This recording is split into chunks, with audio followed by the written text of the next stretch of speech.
अभी हम डिस्कस करेंगे end S 34 interim financial statement. तो अपना सीक्वेंस सही होगा, पहले सारे कंसेप्ट देखेंगे, उसके बाद इलस्ट्रेशन देखेंगे स्टडी मटेरियल के, और जो इम्पोर्टेंट क्वेश्चन होगा वो भी कवर करेंगे और डिस्कस करेंगे उसको। तो इसके ऑब्जेक्टिव्स क्या है इंडेस 34 के? तो इंडेस 34 में ये प्रेस्क्राइब करता है कि मिनिमम कंटेंट जो है वो इंटरिम फाइनेंशियल स्टेटमेंट का, रिपोर्ट का मतलब क्या होना चाहिए, मिनिमम कितना कंटेंट होना चाहिए। उसके बाद प्रिंसिपल मतलब रिकॉग्निशन और मेजरमेंट का। देखो इंडेस 34 मतलब या तो आप कंप्लीट फाइनेंशियल स्टेटमेंट दो चाहे कंडेंस दो। कंप्लीट चाहे अगर कंप्लीट दोगे तो इंडेस 1 अप्लाई होगा, और कंडेंस और चाहे कंप्लीट इंडेस 34 अगर इंटरिम पीरियड के लिए है तो ये यहाँ अप्लाई होगा। ओके, तो इसके स्कोप की बात करें तो ये कहाँ कहाँ अप्लाई करता है। तो जहाँ अगर हम प्रिपेयर कर रहे हैं, प्रेजेंट कर रहे हैं कौन से, तो इंटरिम फाइनेंशियल रिपोर्ट अगर हम कर रहे हैं, प्रिपेयर कर रहे हैं, तो ये इंडेस अप्लाई होगा ही। कहाँ अप्लाई नहीं होगा, तो अगर हम बात करें कहाँ अप्लाई नहीं होगा, तो जो कुछ होते हैं ना कि जो गवर्न होते हैं सेबी या कंपनी वगैरह does not mandate which entity must prepare interim reports. कहाँ कहाँ अप्लाई होता है, तो बोथ जगह अप्लाई होता है, चाहे कंप्लीट हो चाहे कंडेंस्ड हो। अगर इंटरिम जो है मतलब पीरियड्स के लिए है तो। उसके बाद डेफिनेशन की बात करें तो इंटरिम पीरियड्स होता क्या है, तो इंटरिम पीरियड वो होते हैं कि जो फुल फाइनेंशियल ईयर होते हैं ना, उससे अगर शॉर्टर पीरियड पे है तो इंटरिम पीरियड उसको माना जाता है। जैसे अगर मतलब जैसे Q1, Q2, Q3, Q4, ये सारे जो इंटरिम पीरियड्स होते हैं क्वार्टर वाइज। जैसे लिस्टेड एंटिटीज वगैरह जो होते हैं उसको क्वार्टरली जो है वो रिपोर्ट मतलब इशू करना पड़ता है फाइनेंशियल स्टेटमेंट। तो इंटरिम फाइनेंशियल रिपोर्ट क्या होता है, तो चाहे वो कंप्लीट हो चाहे कंडेंस हो, किस चीज़ के लिए, इंटरिम पीरियड्स के लिए, तो उसको इंटरिम फाइनेंशियल रिपोर्ट बोलते हैं। अब कंटेंट की बात करें तो एंटिटी जो है वो प्रेजेंट कर सकता है या तो complete set of financial statement as per Ind AS 1, चाहे कंडेंस। कंप्लीट सेट अगर इंटरिम रिपोर्ट की बात करें तो देखो complete set of financial statement बनाने में बहुत टाइम लगता है, तो इसीलिए जो है वो इंटरिम पीरियड मतलब काम करता है। तो कंडेंस की बात करें तो सेम जो financial statement complete set of financial statement में जो आते हैं वही आते हैं, बट इसमें जो है वो ज़्यादा डिटेल्ड नहीं होता, कंडेंस फॉर्म में होता है। तो जैसे बैलेंस शीट हो गया, पीएल हो गया, statement of changes in equity हो गया, कैश फ्लो हो गया, उसके बाद नोट्स हो गए, ये सारे कंडेंस फॉर्म में होते हैं। कंडेंस मतलब जो है वो सब टोटल सब हेडिंग ऐसे करके, और जो मेजर मतलब सेपरेट लाइन ऑफ बिजनेस है उसको भी डिस्क्लोज करना पड़ता है अगर मटेरियल है जो मतलब यूजर्स के जो है वो डिसीजन मेकिंग को अफेक्ट करे तो। उसके बाद अगर मिनिमम डिस्क्लोजर की बात करें तो अगर बैलेंस शीट की बात करें तो बैलेंस शीट में जो है एक तो आप करेंट पीरियड में दिखाते हो जो जैसे Q1 वाला पीरियड है, और ठीक है उसके बाद जो है वो एक कंपैरेटिव दिखाना पड़ता है, जो प्रीवियस ईयर का है एंड का वो दिखाना पड़ता है, और करंट इंटरिम पीरियड में दिखाना पड़ता है। उसके बाद अगर पीएल की बात करें तो आप तो करंट में दिखाओगे इंटरिम पीरियड का, प्लस आपको क्यूमुलेटिव भी दिखाना पड़ेगा। जैसे मतलब आप Q2 का बना रहे हो ना, तो Q2 का तो आप बनाओगे ही, एक जो बनाओगे वो Q1 प्लस Q2 क्यूमुलेटिव वगैरह बनाओगे, ठीक है। उसके बाद आपको कंपेरेटिव भी बनाना पड़ता है, एक तो करेंट वाला का मतलब ये तो करेंट ईयर का है ना, ये करेंट ईयर का है, ठीक है। आपको प्रीवियस ईयर का भी बनाना पड़ता है। प्रीवियस ईयर का क्या बनाना पड़ता है, एक तो Q2 का होगा वो बनाना पड़ेगा, और एक YTD बनाना पड़ेगा, ईयर टू डेट। तो ये हो गए, ये कौन से हो गए, ये पीएल के हो गए। और उसके बाद अगर इक्विटी की बात करें, changes in equity, statement of changes in equity और कैश फ्लो, तो उसमें ये होता है कि एक तो क्यूमुलेटिव देना पड़ता है ईयर टू डेट, और उसके कंपेरेटिव्स देने पड़ते हैं। तो ये चीज़ ध्यान में रखोगे। उसके बाद कुछ प्रिंसिपल की बात करें तो मतलब अकाउंटिंग पॉलिसीज की बात करें, अगर अकाउंटिंग पॉलिसीज की, तो आप सेम अकाउंटिंग पॉलिसी यूज करोगे जो आपने लेटेस्ट एनुअल फाइनेंशियल स्टेटमेंट में जो फुल पीरियड से मतलब रिपोर्टिंग आपने कराया सेम वही फॉलो होगा, सेम अकाउंटिंग पॉलिसी। उसके बाद जो अगर मैटेरियलिटी की बात करें तो देखो मैटेरियलिटी जो होगा वो आप इंटरिम पीरियड्स का बना रहे हो, फाइनेंशियल स्टेटमेंट बना रहे हो, तो आप उसी को देख के आप जो जजमेंट लगाओगे कि क्या मैटेरियलिटी है, वो उसी वही आपके लिए होगा। आप ऐसे नहीं कि आप वो जो फुल ईयर का जो मैटेरियलिटी लेवल होगा और जो इंटरिम पीरियड का होगा वो डेफिनेटली जो है वो अलग अलग होगा। तो आप जो है वो मैटेरियलिटी जो है आप देखोगे जो इंटरिम पीरियड्स के लिए है उसके रिस्पेक्ट में आप देखोगे, फुल ईयर्स के रिस्पेक्ट में आप नहीं देखोगे। वाईटीटी की बात करें तो ये वाईटीटी इन द सेंस कि क्यूमुलेटिव बेसिस, ठीक है। तो आप जो इनकम एक्सपेंसेस है वो जो है वाईटीटी बेसिस पे करोगे और कंसिस्टेंसी करोगे, ठीक है, और कंसिस्टेंटली आप रिकॉग्नाइज करो। उसके बाद आप नो आर्टिफिशियल स्मूथिंग का मतलब होता है कि आप जो है वो मतलब इनकम जो है वो मतलब इनकम हो चाहे एक्सपेंस हो, कुछ भी चीज़ है, आप जिस पीरियड में हुआ है आप उसी पीरियड्स में दिखाओ। जिस पीरियड्स में अकर हुआ है, जिस पीरियड्स में आपके रिसीव्ड हुए हैं, इनकर्ड हुए हैं, उसी में दिखाओ आप आर्टिफिशियली जो है आप इन्फ्लेट या डिफ्लेट नहीं कर सकते, ठीक है। आप ना ही डेफर कर सकते हैं, ना ही एंटिसिपेट कर सकते हैं, चाहे कॉस्ट हो चाहे रेवेन्यू, ठीक है। उसके बाद अगर सीजनलिटी की बात करें या साइक्लिटी, कुछ कुछ बिजनेस होते हैं जो सीजनल होते हैं, लाइक आइसक्रीम बिजनेस हो गया जो मतलब गर्मियों में ज़्यादा चलता है, सीजनल वाला होता है, ठीक है। और मतलब बहुत सारे भी हैं जो सीजनल वाले होते हैं। तो इसका मतलब ये नहीं कि आप मतलब आप मान के चलो गर्मी के मौसम में चल रहे हैं, जून जुलाई अगस्त में चल रहे हैं, मई जून जुलाई में चल रहे हैं, तो आप इसमें बहुत ज़्यादा सेल होता है, तो इसका मतलब ये नहीं कि आप डेफर कर दो, नहीं। जिस मतलब पीरियड्स में हुआ, जिस क्वार्टर में हुआ, आपको उसी क्वार्टर में दिखाना पड़ेगा। उसके बाद रिकॉग्निशन की बात करें तो मतलब जो रिकॉग्निशन और मेजरमेंट होगा वो सेम रिकॉग्निशन मेजरमेंट होगा जैसे आपने एनुअल फाइनेंशियल स्टेटमेंट में करा है। उसके बाद इम्पेयरमेंट लॉस की बात करें, इम्पेयरमेंट लॉस जो है वो इंटरिम पीरियड्स में जो है एक बार अगर रिकॉग्नाइज हो जाए उसके बाद आप रिवर्स नहीं कर सकते हैं, ठीक है। उसके बाद कुछ एग्जाम्पल है जहाँ आपको डिस्क्लोजर देना ही पड़ता है, बहुत सारे एग्जाम्पल हैं, मैंने बस कुछ मतलब जो उसमें से मुझे लगे मतलब सेलेक्टेड मैंने उठाए। ये जो है वो इंक्लूसिव है, एग्जॉस्टिव नहीं है, बहुत सारे इसमें हैं और भी है। तो कौन कौन से है जहाँ मतलब से डिस्क्लोजर रिक्वायरमेंट है कि आपको डिस्क्लोजर करना पड़ेगा। देखो अगर राइट डाउन करे हो इन्वेंट्री का या रिवर्सल हुआ है, उसके बाद या तो आपने रिवर्सल करा इम्पेयरमेंट लॉस का, उसके बाद रिस्ट्रक्चरिंग एक्टिविटी है, उसके बाद आपने एक्विजिशन कराया या डिस्पोजल कराया पीपीए का, उसके बाद लिटिगेशन सेटलमेंट, उसके बाद अगर आपने प्रायर पीरियड एरर्स को आपने करेक्ट करे हैं, चाहे रिलेटेड पार्टी ट्रांजैक्शन हुआ हो, चाहे कंटिजेंट लायबिलिटी या असेट में चेंजेज हुआ हो, तो ये सारे आपको ना कुछ एग्जांपल्स हैं जो आपको डिस्क्लोजर करना पड़ेगा। बहुत सारे एग्जांपल हैं इसमें से, इंक्लूसिव है ये, ठीक है। उसके बाद ये हमने ऑलरेडी बात कर रखा है कि सीजनल ऑपरेशन जैसे आइसक्रीम वगैरह होते हैं तो वह रेवेन्यू जो होते हैं वो हाई होते हैं क्वार्टर 1 क्वार्टर 2 में, क्वार्टर 3 क्वार्टर 4 में उतना मतलब लो होता है, तो आप डेफर नहीं कर सकते, ठीक है। और अगर ट्रीटमेंट की बात करें तो मतलब क्या ट्रीटमेंट, तो आप जब रेवेन्यू और एक्सपेंस आप जब भी ओवर करोगे आप तभी रिपोर्ट मतलब रिकॉग्नाइज करोगे, ठीक है। और आप हाँ डिस्क्लोजर भी दे दो कि नोट्स में कि ये जो है सीजनल वाला है, कौन कौन से मतलब मंथ्स में ये था। और उसके बाद हाँ ये आप मतलब इन्फ्लेट वगैरह नहीं कर सकते या डेफर वगैरह नहीं कर सकते, ठीक है।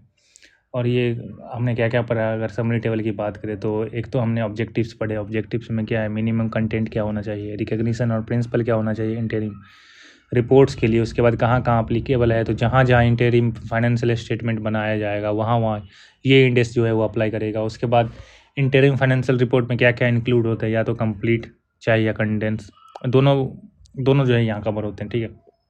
और रिकॉग्निशन मेजरमेंट की बात करें तो सेम अकाउंटिंग पॉलिसी जो है वो अप्लाई होगा, वाईटीडी बेसिस पे होगा। उसके बाद मेटलिटी की बात करें तो हम जो है वो इंटरिम पीरियड्स का देखेंगे, ठीक है, वो फुल फाइनेंशियल ईयर का नहीं देखेंगे। उसके बाद इम्पेयरमेंट लॉस की बात करें तो एक बार अगर हमने रिकॉग्नाइज कर दिया फिर रिवर्स नहीं कर सकते। उसके बाद डिस्क्लोजर की बात करें तो कुछ कुछ डिस्क्लोजर था जो हमने देखा। तो ये था कंप्लीट जो है वो मतलब कंसेप्ट था ये इंडेक्स 34 का। हाँ, 1-2 मतलब और कुछ-कुछ कॉन्सेप्ट है जो क्वेश्चन के साथ ही आ जाएगा, जैसे मतलब अ, हमें वेटेड एवरेज निकालना पड़ता है, रेट निकालना पड़ता है, ठीक ठीक है? वेटेड एवरेज रेट निकालना पड़ता है टैक्स का। एक ये कॉन्सेप्ट जो है वो क्वेश्चन के साथ ही करेंगे तो बेहतर होगा। तो अभी हम चलते हैं क्वेश्चन पे।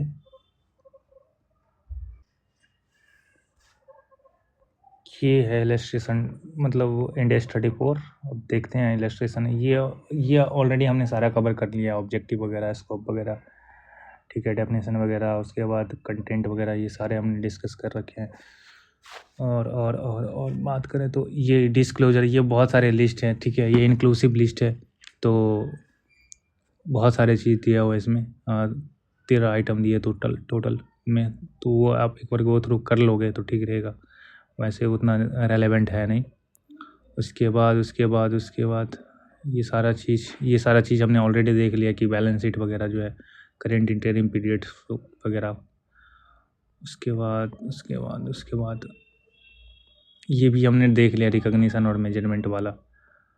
हाँ, जैसे ये है ना, ये एक बार देखो, जो एम्प्लॉयर पेरोल टैक्स है ना, तो इसको करने के लिए ना एक हमें एवरेज निकाल, क्योंकि देखो टैक्स जो है वो हम ईयर के एंड में पेमेंट करते हैं, ठीक है, तो क्वार्टरली हमें एस्टिमेट करना पड़ता है। तो एक हम मतलब कितना हम टोटल मतलब टैक्स हम पेमेंट करेंगे कितना इनकम पे, तो एक वेटेड एवरेज टैक्स रेट निकल जाता है, ठीक है, estimated average annual effective payroll tax निकल जाता है। तो और वो एक एवरेज रेट निकल जाता है, तो हर क्वार्टर पे हम उसी एवरेज रेट के हिसाब से मतलब जितना इनकम आ रहा है उस पे हम निकाल देते हैं टैक्स पर क्वार्टर का। तो एंड में जो है वो सेम आएगा, मतलब जो हम एस्टिमेट कर रहे हैं वो उतना ही आएगा। तो इसके इलस्ट्रेशन देखते हैं, जैसे इलस्ट्रेशन 1, ठीक है। इलस्ट्रेशन 1 में क्या है कि कंपनी जो है वो रिपोर्ट करा है 60,000, मतलब ये पीबीटी है, प्रॉफिट बिफोर टैक्स, ठीक है। तो पहला क्वार्टर का है ये, ठीक है, क्वार्टर 1 का है, ठीक है।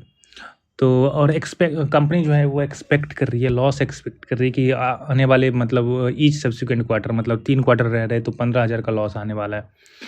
तो ठीक है, और बोल रहा है कि कॉर्पोरेट टैक्स स्लैब है जो 20% है, जो वो मतलब पहला 20,000 के इनकम पे मतलब 20,000, उसके बाद 40% है।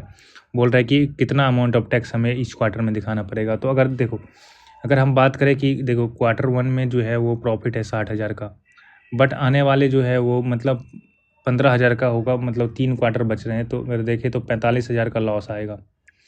तो अगर 45,000 का लॉस आएगा तो मतलब टोटल देखें तो एस्टिमेटेड कितना प्रॉफिट आ रहा है, मतलब 15,000 प्रॉफिट आ रहा है, और मतलब पहला 20,000 पे 20% बोल रहे हैं, तो इसका मतलब इस पे 20% ही तो हमारे लगेंगे टैक्स जो एस्टिमेटेड है। तो देखें तो 3,000 हमारा टैक्स जो है वो एस्टिमेट कर रहे हैं, हम एस्टिमेट कर रहे हैं कि 3,000 का टैक्स हमें लगना है, ठीक है। तो तीन मतलब इतना लगना है 3,000 का, और इनकम है हमारे 15,000 बन रहे, एस्टिमेटेड इनकम, टोटल इनकम इतना बन रहा है, इस पर इतना।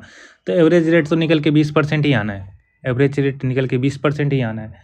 तो इसमें हम करेंगे क्या, अगर 20% ही हमारा एवरेज रेट निकलना है तो कुछ नहीं करना क्या है कि हर क्वार्टर में जो कितना है, क्वार्टर 1 में ये है मतलब 60,000 है, क्वार्टर 2 देखो, क्वार्टर 3 देखो, और क्वार्टर 4 देखो, ठीक है। क्वार्टर 2 में 60,000 है, उसके बाद 15,000 लॉस है, ठीक है, 15,000 लॉस है, और हमारे मतलब टैक्स निकल रहा है, मतलब रेट एवरेज रेट निकल रहा है 20% ही निकल रहा है, तो मतलब 20% से मल्टीप्लाई कर दो तो 12,000 क्वार्टर 1 में आएंगे। उसके बाद इसको 20% करोगे तो 15 दूना 30, 3,000 जो है ये आएगा लॉस में, ठीक है। तो एंड में जब इसको करोगे तो कितना आएगा, एंड में जब मतलब 3,000 यहाँ भी आएगा, 3,000 यहाँ भी आएगा, तो नेट में जो निकल के 3,000 ही टैक्स आएगा जो पेबल होगा हमारा। तो ये इजी था, इससे वो कॉन्सेप्ट कवर हो गया वेटेड एवरेज रेट वाला, ठीक है। मैं उम्मीद करता हूँ कि जो अगर तुम्हें लगे कि मतलब नोट करने वाला है, कुछ भी नोट करने वाला है, तो तुम नोट कर सकते हो वो चीज़, ठीक है। 20% ही एवरेज निकल आएगा, 3,000 टैक्स है, उसके बाद जो है वो एवरेज रेट जो 20% ही निकल के आ रहा है, और हर क्वार्टर में जो 60,000 क्वार्टर 1 में प्रॉफिट आ रहा है, उसके बाद लॉस आ रहा है, उसके बाद जो है वो इसका जो है वो 20% कर दिया है, क्योंकि 20% एवरेज रेट निकल के आया। उसके बाद अगर क्वार्टर 2 की बात करें तो क्वार्टर 2 में क्या बोल रहा है कि 600 लाख का जो है वो लॉस कैरी फॉरवर्ड हुआ है, और क्या बोल रहा है कि 900 लाख जो है, 900 लाख जो है ईच क्वार्टर में है, मतलब 4 क्वार्टर में, ईच क्वार्टर में जो है मतलब इतना एक्सपेक्ट कर रही है कि इनकम आने वाला है, और एक्सपेक्टेड जो है वो टैक्स रेट है 40%, कि मतलब बोल रहा है कि टैक्स एक्सपेंस ईच क्वार्टर में कितना होगा। तो अगर हम बात करें तो एस्टिमेटेड इनकम कितना आएगा, एक तो देखो 4 क्वार्टर में आएंगे तो 4 से मल्टीप्लाइड करोगे तो 3600 लाख आ रहा है, ठीक है, मतलब टोटल इनकम आ रहा है। बट यहाँ तो 600 लाख का लॉस कैरी फॉरवर्ड भी तो कर रहे हैं हम लोग, तो 600 माइनस करेंगे तो कितना 3000 का आएगा, मतलब 3000 पे हमें टैक्स देना पड़ेगा, कितना 40% देना पड़ेगा। तो अगर बात करें तो 12,000 आ रहा है, मतलब 1200 लाख आ रहा है, ठीक है, 1200 लाख आ रहा है। तो अगर हम बात करें 1200 लाख टोटल कितना एस्टिमेटेड इनकम है, इतना 3600 लाख। तो 1200 लाख पे मतलब 1200 लाख टैक्स से आएगा, 3600 लाख हमारे इस साल इनकम आने वाले हैं। तो देखें तो 1200 एवरेज रेट अगर निकाले तो कितना आएगा, 1200 डिवाइडेड बाई 3600 इंटू 100, तो 1200 डिवाइडेड बाई 3600 इंटू 100 मतलब 1/3 आएगा, ठीक है, 1/3 आएगा, मतलब 1/3 आएगा, ठीक है। तो इतना हमारा मतलब निकल रहा है एवरेज, तो इतना तो बोल रहे कि टैक्स एक्सपेंस कितना होएगा, तो मतलब देखो हर क्वार्टर में कितना 900 लाख आ रहा है, उसको 1/3 करोगे तो 300 लाख आएंगे, ठीक है। तो यही बोल रहा है कि देखो 1200 लाख आया है 3000 पे, ये 3000 कैसे आया, तो 600 लाख जो कैरी फॉरवर्ड लॉस करे उसको भी एडजस्ट करके, और एवरेज रेट जो है वो 33.33% आया है, 1/3, तो 1/3 कर दिया 900 लाख का, तो इतना आया, ठीक है।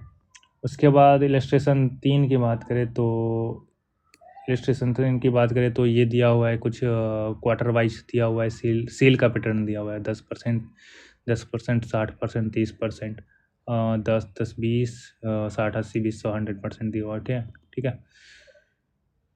तो पैटर्न दिया है एक। उसके बाद देखते हैं क्या बोल रहा है।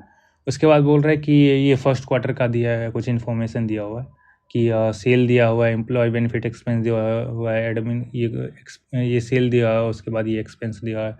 और बोल रहा है क्या कि जब हम बना रहे थे इंटरिम फाइनेंशियल रिपोर्ट पहला क्वार्टर को, तो ये जो है वो ICPL जो है वो डेफर करना चाहती है 16 करोड़, कहाँ 16 करोड़ का एक्सपेंडिचर डेफर्ड करना चाहती है थर्ड क्वार्टर में। तो हमें पहले ही पता है कि आप जो है वो डेफर्ड नहीं कर सकते हो, बिल्कुल भी नहीं कर सकते हो। आपको उसी मतलब क्वार्टर में रिकॉग्नाइज वो करना पड़ेगा, चाहे इनकम हो चाहे एक्सपेंस हो, जिस क्वार्टर में इनकर हुआ या ऑकर हुआ है, ठीक है। तो आप इसको डेफर नहीं कर सकते हो, यू कांट डेफर। तो बोल रहा है कि रिजल्ट क्या होगा फर्स्ट क्वार्टर में, तो फर्स्ट क्वार्टर में रिजल्ट क्या होगा, 70 लाख का इनकम है, 70 लाख का सेल है, और ये सारे मतलब खर्चे हैं, तो कितना आएगा 70 लाख में से 25 माइनस 12 माइनस 4, तो 29 लाख आएंगे, ठीक है, 29 लाख के प्रॉफिट आएंगे। तो वही रिजल्ट हो गया हमारा, इसमें से माइनस कर दोगे सारे,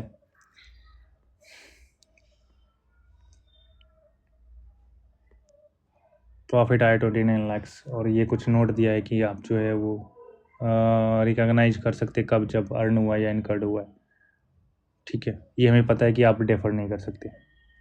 उसके बाद इलस्ट्रेशन 4 की बात करें तो इलस्ट्रेशन 4 ये इंपॉर्टेंट है, इसको मार्क करना, मतलब ये अच्छा क्वेश्चन है, इसको मार्क करना। बोल रहे कि फिक्स प्रोडक्शन ओवरहेड हमारा 10,000 है साल भर का, ठीक है, और नॉर्मल जो है प्रोडक्शन जो है मतलब दिया हुआ है कि नॉर्मल जो है वो 200 मेट्रिक टन दिया हुआ है फ्यूचर डिमांड। उसके बाद बोल रहे कि अगर ईच क्वार्टर की बात करें तो 500 मेट्रिक टन है, और मतलब फिक्स प्रोडक्शन ओवरहेड क्वार्टर का दिया हुआ है 2500, मतलब ये अगर 4 से मल्टीप्लाइड करोगे तो ये 10,000 ही आएगा, ठीक है। और ये 200 मेट्रिक टन जो है वो साल भर का दो है, ईच क्वार्टर का 500 दे, तो इसको भी 4 से मल्टीप्लाई करोगे तो यही आएगा। तो अगर हम ओवरहेड रिकवरी की बात करें, मतलब कितना पर यूनिट है, तो कितना है वो, मतलब 10,000 की बात करें, उसके बाद 2,000 मेट्रिक टन, तो मतलब 5 रुपये करके आएगा, ठीक है। तो और एक्चुअल प्रोडक्शन, ये एक्चुअल प्रोडक्शन दिया है कि ये तो नॉर्मल प्रोडक्शन था, ठीक है, ये नॉर्मल प्रोडक्शन था, एक्चुअल प्रोडक्शन दिया है 19 लाख का। तो हमें पता चल रहा है कि ऐसे ही पता चल रहा है कि 200 मेट्रिक टन जो है नॉर्मल है, और एक्चुअल में जो है वो 1900 मतलब मेट्रिक टन ही प्रोड्यूस हुआ है। तो 100 लाख का शॉर्टेज हुआ है, तो मतलब अंडर रिकवरी दिख रहा है हमें, ठीक है, अनएलोकेटेड होगा 100 मतलब 100 मैट्रिक टन का और 5 रुपये का रेट निकल रहा है, तो मतलब 500 जो है वो दिख रहा है मुझे ऐसे ही 500 रुपये। क्या बोल रहा है कि क्या बोल रहा है कि मतलब चार सारे क्वार्टर में जो है वो कैसे एलोकेट होगा फिक्स ओवर प्रोडक्शन ओवरहेड, ठीक है। तो ठीक है, देखो अगर एक्चुअल प्रोडक्शन हो सकता था, ज़्यादा भी हो सकता था, ठीक है, और यहाँ पे तो कम है या ज़्यादा भी हो सकता था। तो जब हम ओवरहेड रिकवरी रेट जब निकालेंगे ना, तो ओवरहेड रिकवरी रेट हम क्या निकालते हैं, मतलब देखते हैं कि कितना फिक्स्ड जो है ओवरहेड कितना है, ठीक है। उसके बाद हम नॉर्मल देखते हैं और एक्चुअल देखते हैं, ठीक है। इन दोनों में जो हायर होता है ना उसको लेते हैं, कंसिडर करते हैं हायर को। तो इसमें से देखें तो हायर यही था, तो इसीलिए हम इसको लिए। तो 5 रुपया ओवरहेड रिकवरी रेट निकला। तो अगर हम बात करें कि मतलब कहाँ मतलब कैसे एलोकेशन की बात करें तो कैसे एलोकेशन होगा, तो देखो मतलब यहाँ 400 है, यहाँ 600 है, यहाँ 500 है या 400 है, और नॉर्मल जो है ईच क्वार्टर का 500 है। तो हमें ऐसे दिख रहा है कि अगर नॉर्मल की बात करें तो ये 500 ईच क्वार्टर में है, ठीक है, 500 ईच क्वार्टर में। तो ऐसे पता चल रहा है कि यहाँ अनएलोकेटेड 100 मैट्रिक टन है और उसका जो है वो मतलब 5 रुपये करके है, तो 500 रुपये जो ऐसे ही दिख रहा है यहाँ अनएलोकेटेड है, ठीक है। तो और उसके बाद जो है अगर क्यूमुलेटिव अगर लेके चले तो ये 1000 हो गया, यहाँ भी 1000 हो गया। तो यहाँ पे आके ना वहाँ पे आके सेटल हो गया, मतलब ये जो 5000 जो अनएलोकेटेड था ना यहाँ रिवर्स हुआ है, ठीक है, रिवर्सल हुआ है। उसके बाद अगर फिर क्यूमुलेटिव लेके चले तो ये एक्चुअल में तो 1500 हो रहा है, इधर भी 1500 हो रहा है, तो ठीक है, ये सही एलोकेशन हुआ है कि आप 500 के हिसाब से दिखा दो, तो मतलब 2500 आएगा यहाँ, ठीक है, एलोकेशन में 2500 आएगा। उसके बाद अगर यहाँ तक बात करें तो यहाँ 1900 आ रहा है और टोटल में मतलब 2000 आ रहा है। तो मतलब यहाँ फिर से 500 रुपये जो है वो अनएलोकेटेड है, और एलोकेटेड कितना है, 2000 एलोकेटेड है। जो एलोकेटेड मतलब जो एक्चुअल वाले है ना, एक्चुअल को अगर 5 से मल्टीप्लाई करो क्योंकि रिकवरी रेट 5 है ना, तो वो एलोकेटेड में आ जाएगा। जैसे मतलब क्वार्टर 1 में आएगा 2000, मतलब 400 इंटू 5, ठीक है, 2000 एलोकेटेड में आएगा। और यहाँ जो है मतलब कितना आएगा एलोकेटेड में, लेकिन यहाँ पे रिवर्सल भी तो हो रहा है, मतलब जो ये अनएलोकेटेड वाला पोर्शन है वो रिवर्सल हो रहा है। तो यहाँ तो खैर यहाँ पे जो आंसर दिया हुआ है वो थ्योरेटिकल टाइप में दिया हुआ है, ठीक है, थ्योरेटिकल टाइप में दिया हुआ है, जो कि ठीक है, बट बेटर प्रेजेंट हो सकता था। अगर हम बात करें, थोड़ा सा देखते हैं,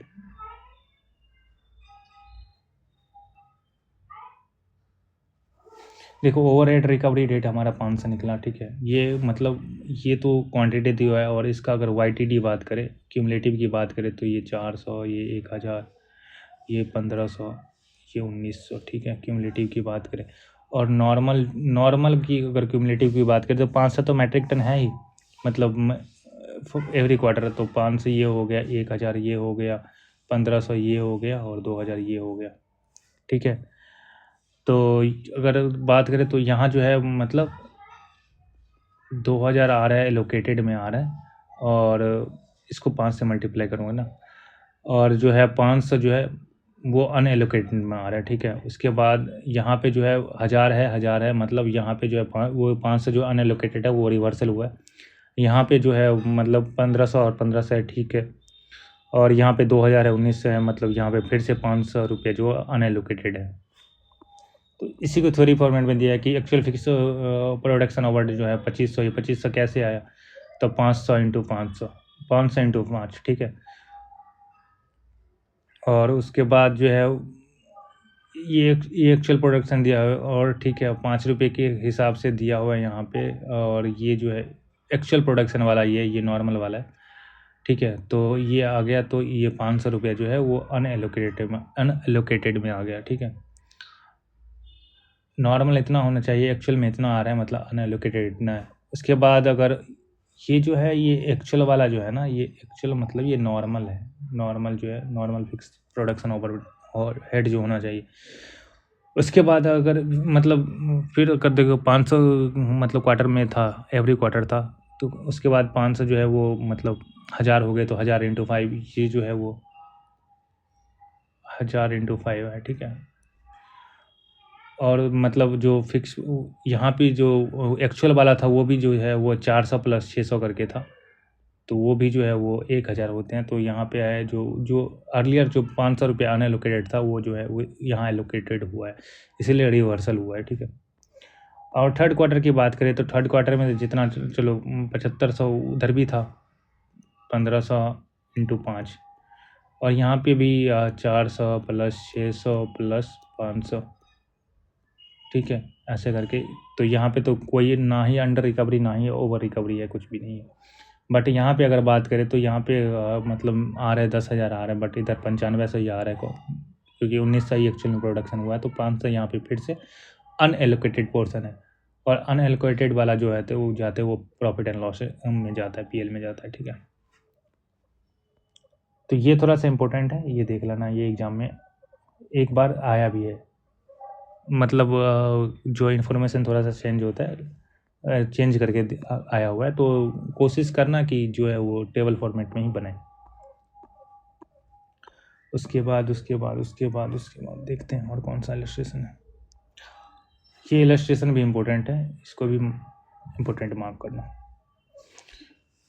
तो इसमें क्या है कि नेट प्रॉफिट जो है वो 20 लाख दिया हुआ है, कौन से क्वार्टर का, थर्ड क्वार्टर का दिया हुआ है। ठीक है, उसके बाद कुछ एडजस्टमेंट है जो मतलब इस नेट प्रॉफिट में किया हुआ है। बोल रहा है कि बैड डेट्स जो है 1 लाख का इनकर्ड हुआ है, जिसमें से मतलब इनकर्ड हुआ है ड्यूरिंग द थर्ड क्वार्टर। ठीक है, उसमें से बोल रहे 50% जो बैड डेट्स है वो डेफर्ड कर दिया है। देखो, डेफर्ड नहीं करना था, डेफर्ड अलाउड नहीं है।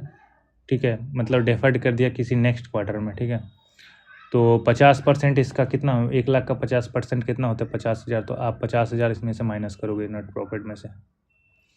उसके बाद एडिशनल डेप्रिसिएशन 4,50,000 का है, क्योंकि चेंज करा मेथड ऑफ डेप्रिसिएशन। तो ये तो चलो करेक्ट है कि एडिशनल डेप्रिसिएशन आपने लगाया, क्योंकि उसी क्वार्टर के लगाया है। ठीक है, उसके बाद बोल रहा है कि एक्सेप्शनल लॉस जो है वो 28,000 जो है वो क्वार्टर में हुआ है। उसके बाद बोल रहा है कि 50% जो है वो फिर से डेफर्ड कर दें नेक्स्ट क्वार्टर में।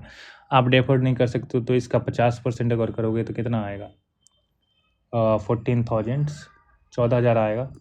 तो 14,000 आप फिर से माइनस करोगे। देखो, यहाँ पे एक्सपेंस था, यहाँ पे लॉस था, इसीलिए माइनस हो रहा है।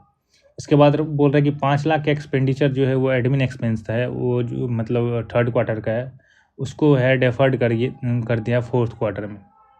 ठीक है, therefore fourth quarter should through out, मतलब ये 5 लाख क्या है ना, वो इंटायर मतलब पूरा ही मतलब डेफर्ड कर दिया है।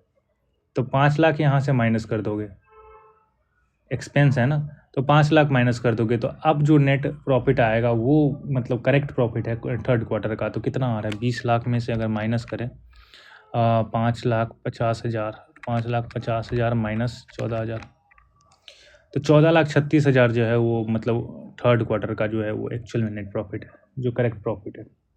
तो वही बोल रहा है कि करेक्ट नेट प्रॉफिट कितना होगा मतलब थर्ड क्वार्टर के लिए,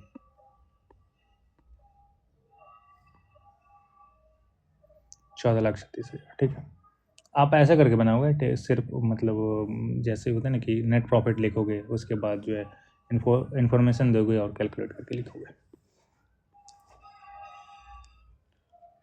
ऐसा करके मत लिखना, ये टेबल, ये फॉर्मेट मत करना, ऐसे करके एक टेबल करना और अमाउंट लिखना और यहाँ पे ऐड करते जाना, यहाँ पे आ जाएगा टोटल। उसके बाद देखते हैं और कौन सा है।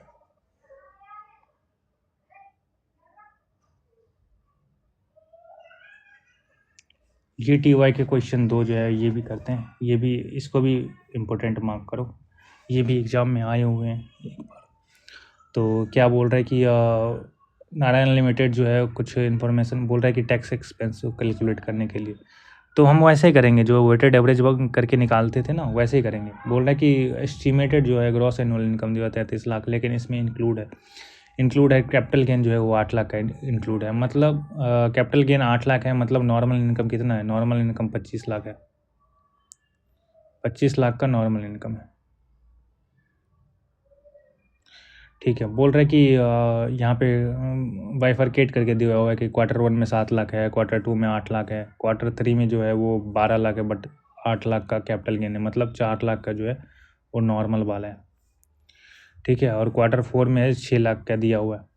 और टैक्स रेट दिया हुआ है कि कैपिटल गेन पे है जो 12% दिया हुआ है, और मतलब अदर इनकम जो नॉर्मल इनकम है 25 लाख वाला, इस पे दिया है कि पहला 5 लाख पे 30% लगेगा, उसके बाद 40% लगेगा।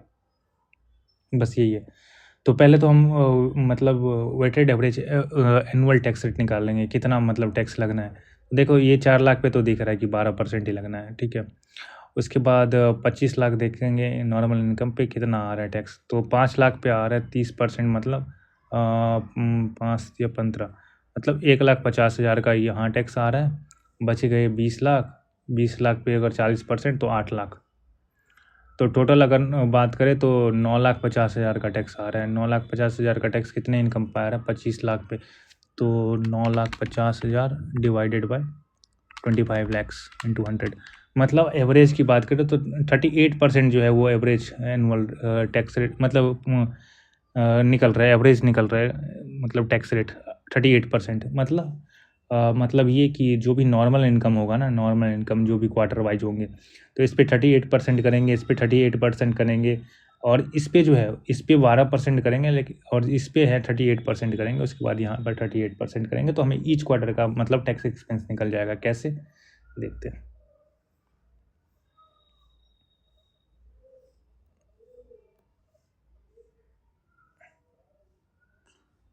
38% निकला है ना हमारा, देखते हैं। देखो क्वार्टर वन में, quarter one, quarter two, quarter three, quarter four, तो 7 लाख पे 38% करेंगे तो कितना आएगा? 38%, 2,66,000 तो यहाँ आएगा क्वार्टर वन में। क्वार्टर टू में बात करें तो 8 लाख का 38%, 3,04,000 आएगा। और 4 लाख पे 38%, 1,52,000 इधर आएगा, ठीक है। बट इधर ना वो कैपिटल गेन भी तो है, 8 लाख पे 12%, 96, ये भी कैपिटल गेन वाला आएगा। और 6 लाख पे 38%, 2,28,000। ये हमारे टैक्स एक्सपेंस आ गए हर क्वार्टर के। बस टोटल कर दो, जितना आ रहा है उतना आएगा आंसर। उसके बाद एक और क्वेश्चन है, देखते हैं कि ये जो है एंटिटी, मतलब 1.5 लाख का मतलब प्रॉफिट बिफोर टैक्स है फर्स्ट क्वार्टर का, ठीक है। और कंपनी एक्सपेक्ट कर रही है कि आगे जो है वो लॉस ही होगा 3 क्वार्टर में। तो 3 क्वार्टर में लॉस होगा और टैक्स रेट दिया 30%। मतलब कहने का मतलब आगे, अच्छा आगे भी है। बोल रहे हैं कि मैनेजमेंट बिलीव करता है कि एंटिटी का जो है जीरो इनकम है। बात तो सही है, जीरो इनकम है, मतलब 1.5 लाख का मतलब इनकम आ रहा है क्वार्टर वन में, और बाकी में 50,000 का आ रहा है, तो 1.5 लाख का लॉस भी आ रहा है। तो बोल रहे हैं कि मतलब जीरो इनकम है ईयर में, और टैक्स एक्सपेंस जो है वो जीरो होगा। हाँ, टैक्स एक्सपेंस जीरो होगा, बिल्कुल होगा। तो मैनेजमेंट क्या आ रहा है कि ये बोल रहा है कि कैलकुलेट बोल रहा है कि क्या करें, मतलब वो टैक्स एक्सपेंस जो है ईच क्वार्टर का करे कि ना करे। देखो आपको करना तो पड़ेगा, ईच क्वार्टर के में करना पड़ेगा, भले ही आपका जीरो आ रहा है, कोई बात नहीं। ये तो आप एक्सपेक्ट कर रहे हो ना। तो 30% है ना, तो अगर बात करें तो quarter one, quarter two, quarter three, quarter four की बात करें तो आपको यहाँ 1.5 लाख का मतलब इनकम आ रहा है। उसके बाद 50,000 का लॉस आ रहा है, ठीक है। एक्सपेक्ट कर रहे हो 50,000 का लॉस एक्सपेक्ट कर रहे हो, कोई बात नहीं, 50,000 का लॉस एक्सपेक्ट करो, कोई बात नहीं। और ये एवरेज एनुअल इनकम टैक्स दिया है 30%, तो कोई बात नहीं, आप इसको 30% करो, इसको 30% करो, इसको भी 30% करो, इसको भी 30% करो, और आप इतना टैक्स एक्सपेंस तो हर क्वार्टर में। ये आ गया 45,000 यहाँ आ गए 5 या 15, 5 या 15, 5 या 15। नेट में देखोगे तो जीरो ही आ रहा है, एंड में देखोगे तो जीरो ही आ रहा है, लेकिन आपको ईच क्वार्टर में देना पड़ेगा सेपरेटली, ठीक है। तो ये था कंप्लीट, मतलब एंड एस 34 का काफ़ी डिटेल्ड में ये हो गया। बस जो भी था यहीं तक था, तो इंडेस 34 होता है हमारा ख़त्म।